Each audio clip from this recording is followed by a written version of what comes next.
सृष्टि के आरंभिक काल की बात है, जब ब्रह्मा ने अपने मानस पुत्रों को रचा। उन्हीं में से एक थे दक्ष प्रजापति, अत्यंत बुद्धिमान परंतु उतने ही अहंकारी। दक्ष को अपनी योग्यता, अपनी शक्ति और अपने सृष्टिकर्ता के कुल से उत्पन्न होने का बड़ा अभिमान था। उसने वर्षों की तपस्या की और देवताओं से वरदान पाए संतान की प्राप्ति के लिए। उसकी यह तपस्या रंग लाई और उसे एक अत्यंत दिव्य कन्या की प्राप्ति हुई, वही जिसे हम आज देवी सती के नाम से जानते हैं। सती का जन्म किसी साधारण कन्या की भांति नहीं हुआ था। उनका स्वरूप स्वयं शक्ति का अंश था। कहते हैं वह स्वयं आदि शक्ति का अवतार थी।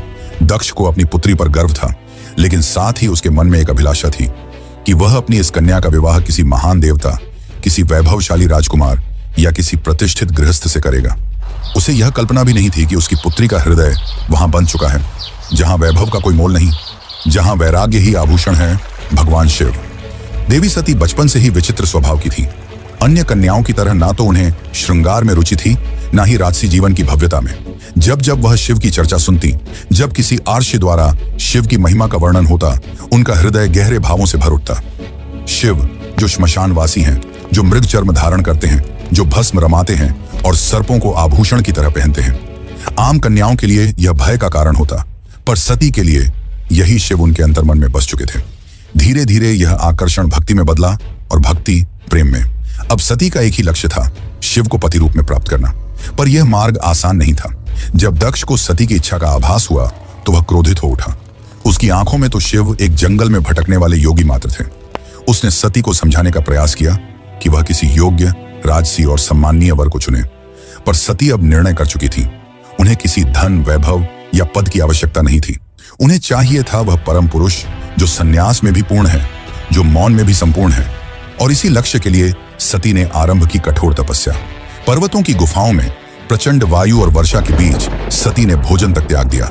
उन्होंने पृथ्वी पर बैठकर खुले आकाश में बिना निद्रा के केवल शिव के ध्यान में लीन रहकर दिन, सप्ताह और महीनों का तप किया।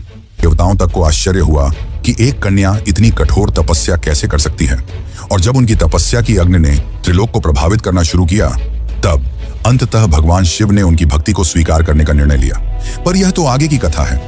अभी तो एक पिता के अहंकार और एक पुत्री के समर्पण की टकराहट शुरू हुई है। जहां एक ओर दक्ष चाहता है कि सती उसके राजनैतिक सपनों की सीढ़ी बने, वहीं दूसरी ओर सती हर सांस के साथ शिव का नाम जपती है। यही संघर्ष इस प्रेम कथा की पहली चिंगारी है, एक ऐसी चिंगारी जो आगे चलकर एक भीषण अग्निकांड बन जाएगी। सती अपनी तपस्या में लीन थी। उनका एकमात्र उद्देश्य था शिव की प्राप्ति। अनंतः उनकी भक्ति से प्रसन्न होकर शिव प्रकट हुए। शिव मुस्कुराए और एक क्षण में वह उस तपस्विनी के समक्ष प्रकट हो गए। जैसे ही सती ने अपनी आंखें खोली, उनके सम्मुख खड़े थे वही जिनके लिए उन्होंने सब कुछ त्याग दिया था। शिव ने उनके तप, प्रेम और अटल श्रद्धा को देखा और कहा, हे देवी, तुम्हारा प्रेम मुझे बाध्य करता है। आज मैं तुम्हें अर्धांगिनी के रूप में स्वीकार करता हूं। इस वचन के साथ पूरे ब्रह्मांड में आनंद की लहर दौड़ गई।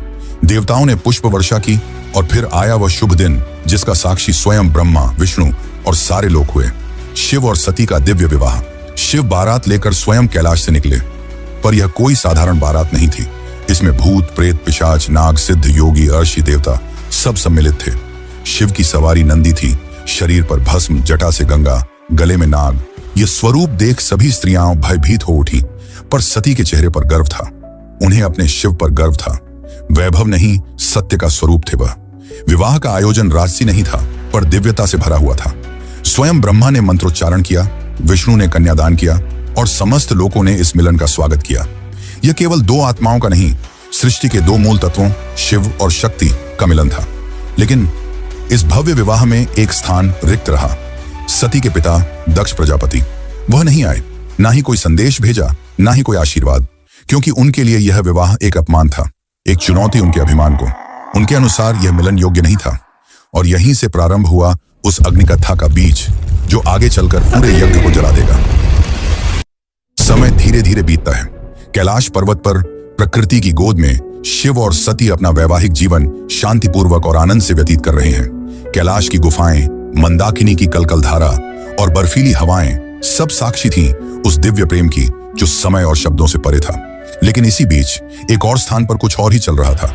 राजा दक्ष के मन में सती के शिव से विवाह को वह अभी तक स्वीकार नहीं कर पाया था। हर बार जब कोई शिव की महिमा का गुणगान करता, दक्ष की भौहें तन जाती। उसे लगता कि शिव ने उसकी पुत्री को अपनी योग्यता से नहीं, किसी छल से प्राप्त किया है। वह अपनी सत्ता, अपना रुतबा, अपनी श्रेष्ठता सिद्ध करना चाहता था और उसी घमंड ने उसे एक विशाल यज्ञ के आयोजन की प्रेरणा दी। दक्ष ने यज्ञ का आयोजन बड़ी धूमधाम से किया। ऐसा यज्ञ जिसमें समस्त देवताओं, ऋषियों, सिद्धों और लोकपालों को निमंत्रण भेजा गया। ब्रह्मा से लेकर इंद्र तक हर कोई आमंत्रित था, परंतु एक नाम उसमें अनुपस्थित था, महादेव शिव का। यह कोई भूल नहीं थी, यह था दक्ष का जानबूझकर किया गया निर्णय। उसने शिव को निमंत्रण नहीं भेजा क्योंकि उसका अहंकार उसे यह स्वीकार नहीं करने देता था कि उसकी पुत्री ने उस योगी से विवाह कर लिया, जो ना कोई राज्य रखता है, ना कोई वस्त्र, और जो श्मशान का वासी है। दक्ष को लगता था कि शिव को यज्ञ में आमंत्रित करना उसके सम्मान के विरुद्ध होगा। जब यज्ञ की तैयारियां चल रही थीं, उसी समय सती ने इस आयोजन की बात सुनी। किसी ने उनसे कहा, माता, आपके पिता दक्ष ने एक महान यज्ञ का आयोजन किया है जिसमें सारे देव, ऋषि और ज्ञानी आमंत्रित हैं। वह तो आज पूरे ब्रह्मांड का ध्यान खींच रहा है। यह सुनकर सती का हृदय कांप उठा। उन्हें विश्वास नहीं हुआ कि उनके पिता इतना बड़ा आयोजन कर रहे हैं और उन्हें कोई सूचना नहीं मिली। कुछ समय तक वे चुप रहीं, शायद आशा में कि कोई दूत आएगा, कोई संदेश मिलेगा। लेकिन जब स्पष्ट हो गया कि शिव और उन्हें जानबूझकर न बुलाया गया है, तब उनके भीतर कुछ टूट सा गया। एक ओर पुत्री का धर्म उन्हें पिता के यज्ञ में खींच रहा था, तो दूसरी ओर पत्नी का धर्म उन्हें शिव की मर्यादा का ध्यान रखने को कह रहा था। अंततः सती ने शिव से निवेदन किया, स्वामी, मैं उस यज्ञ में जाना चाहती हूं। शायद यह कोई भूल हो और मेरा जाना उस विघटन को रोक सके। शिव ने सती की ओर गहरी दृष्टि से देखा। वह जानते थे कि यह आमंत्रण विहीन आयोजन एक साधारण यज्ञ नहीं है। उन्होंने शांत स्वर में सती से कहा, हे प्रिय, जहां सम्मान न हो वहां स्वाभिमान को ले जाना व्यर्थ है, और मैं नहीं चाहता कि तुम उस यज्ञ में जाओ जो केवल क्रोध और घमंड से चल रही है। परंतु सती व्याकुल थी। उनके भीतर एक द्वंद्व चल रहा था, पिता और पति के बीच। उन्होंने पुनः प्रार्थना की, प्रभु, मैं केवल एक पुत्री के रूप में वहां जाना चाहती हूं। मैं पिता से बात करूंगी, शायद वह बदल जाए, शायद उनके मन का विष उतर जाए। शिव ने इस बार उन्होंने अनुमति दे दी। सती ने कैलाश से विदा ली, अकेले, बिना किसी दूत या सम्मान के। वह एक बेटी थी जो अपने पिता से स्नेह की अपेक्षा लेकर जा रही थी, लेकिन उन्हें झांत नहीं था कि उस यज्ञ में उनका स्वागत नहीं, अपमान प्रतीक्षा कर रहा है। सती जब यज्ञ स्थल पर पहुंची तो उनके मन में उम्मीद थी कि पिता के नेत्रों में बेटी को देखकर कोमलता जगेगी, उनके मुख से स्वागत के शब्द निकलेंगे। लेकिन जब उन्होंने यज्ञ स्थल में प्रवेश किया तो सन्नाटा पसर गया। कोई स्वागत नहीं हुआ, कोई आसन नहीं दिया गया, जैसे वो वहां उपस्थित ही न हो। वहां बैठे देवताओं की आंखों में असहायता थी। सती ने पिता की ओर देखा, धीमे स्वर में कहा, पिताश्री, क्या आप नहीं चाहेंगे कि आपकी पुत्री भी इस पावन यज्ञ में सम्मिलित हो? दक्ष ने ठंडी हंसी के साथ उत्तर दिया, पुत्री, जिस दिन तूने उस नग्न भस्म रमाए श्मशान में विचरने वाले औघड़ को अपना पति चुना, उसी दिन तू मेरी पुत्री नहीं रही। दक्ष का स्वर ऊंचा हो रहा था और उसके शब्द जैसे शिव के लिए विष से भरे बाण हो।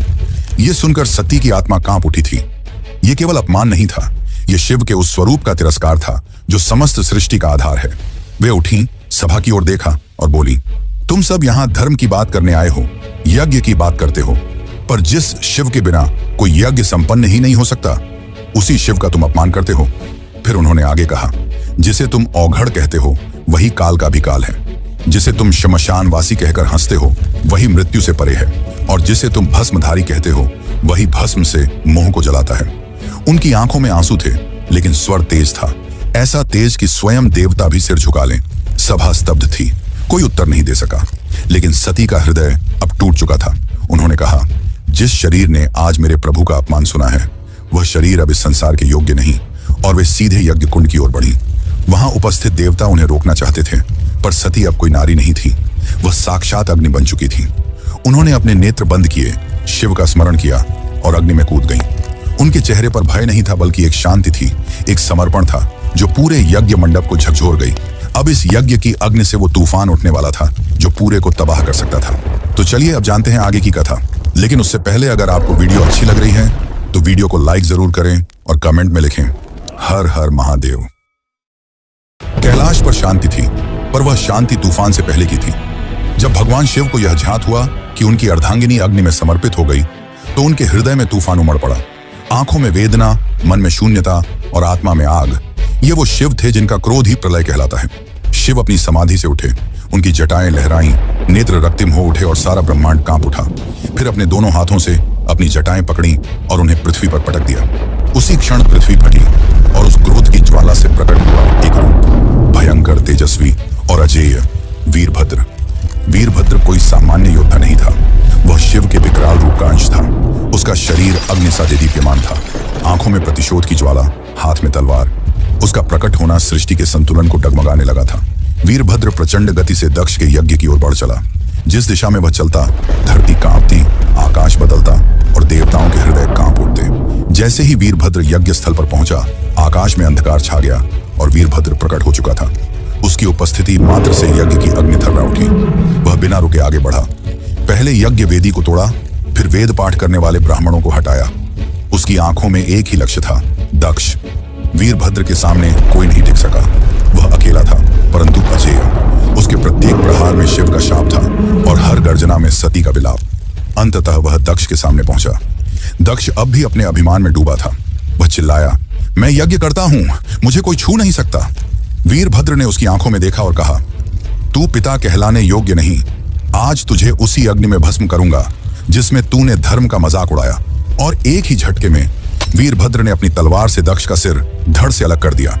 पूरी सभा में सन्नाटा छा गया। देवता स्तब्ध रह गए। यज्ञ की अग्नि बुझ गई और पृथ्वी पर सिर्फ राख रह गई। वो राख जो अहंकार, अधर्म और अपमान की अंतिम परिणति थी।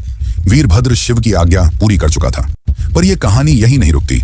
अब आएगा वो क्षण जब शिव स्वयं यज्ञ स्थल पर पहुंचेंगे, सती के शव को उठाएंगे और सृष्टि में संतुलन डगमगाएगा। जब महादेव यज्ञ स्थल पर पहुंचे, उन्होंने सती के जले हुए शरीर को देखा। वह दृश्य ऐसा था जिसने स्वयं काल को रुला दिया। शिव ने धीरे से कंपाते हाथों से अपनी सती को बाहों में उठा लिया। उनकी आंखों से आंसू थे और फिर वह चल पड़े। शिव सती के शव को अपनी गोद में लिए पूरे ब्रह्मांड में भटकने लगे। उस विरह में जो पूरे ब्रह्मांड को भयभीत कर रहा था, ब्रह्मांड असंतुलित होने लगा। देवता भयभीत हो उठे। यदि शिव यूं ही विलाप करते रहे तो सृष्टि का संतुलन टूट जाएगा, प्रलय आ जाएगा। तब सभी देवता भगवान विष्णु के पास पहुंचे और उनसे सृष्टि को बचाने की प्रार्थना की। तब विष्णु ने अपना सुदर्शन चक्र चलाया। जैसे ही सुदर्शन चक्र चला, उसने सती के शरीर को टुकड़ों में विभाजित कर दिया। शिव कुछ क्षणों के लिए रुके पर प्रतिरोध नहीं किया। यह सृष्टि के लिए आवश्यक था। जहां जहां सती के अंग गिरे, वहां दिव्य ऊर्जा फैल गई। पृथ्वी के वे स्थान शक्ति से भर उठे और वहीं बने शक्तिपीठ। ये कोई सामान्य स्थल नहीं थे। ये उस अमर प्रेम की गवाही थे जो शिव और सती के बीच था। ये थे वे स्थान जहां स्त्री, शक्ति, प्रेम, बलिदान और भक्ति सब कुछ एक साथ साकार हुए। कुछ स्थानों पर सती की आंखें गिरीं, कहीं उनका हृदय, कहीं उनके केश, तो कहीं उनके चरण, और हर स्थान एक केंद्र बन गया, मां शक्ति का, जो हर रूप में पूजनीय हुई। कभी दुर्गा, कभी भैरवी, कभी भवानी। यही वे स्थान हैं जिन्हें आज हम कामाख्या, वैष्णो, ज्वाला, हिंगलाज और तारापीठ जैसे नामों से जानते हैं। इस प्रकार सती के वियोग से जन्मे ये शक्तिपीठ न केवल देवी के अंग हैं, ये उस प्रेम की शाश्वत उपस्थिति है जो आत्मा से आत्मा तक जुड़ता है। शिव अंततः हिमालय लौटे, पर अब वह ध्यान मग्न हो गए। वर्षों तक एक चट्टान की भांति बैठ गए, समाधि में डूबे। न शब्द, न गति, न भावना, बस मौन और सती की स्मृति। काल की धारा आगे बढ़ती है, युग बदल जाते हैं, पर कुछ कहानियां समय की सीमाओं से परे होती हैं, और सती की कथा उन्हीं में से एक है। वह प्रेम जो अग्नि में तपकर शुद्ध हुआ था, वह विरह जो तांडव बन गया था। उस अधूरी यात्रा को अब पूर्ण होना था। पर यह कहानी यहां समाप्त नहीं होती। प्रेम का सफर यहीं पर रुकने वाला नहीं था। जहां अग्नि ने प्रेम का रंग दिखाया था, वहीं से एक नई दास्तान का पैगाम आने वाला था। सती के बलिदान से जो प्रेम जला था, वही आग पार्वती के रूप में फिर फलने वाला था। यह अंत नहीं, यह शुरुआत है। शुरुआत है एक अमर, अनसुनी और अनोखी प्रेम कहानी की। यह शुरुआत है शिव और पार्वती की। यह शुरुआत है एक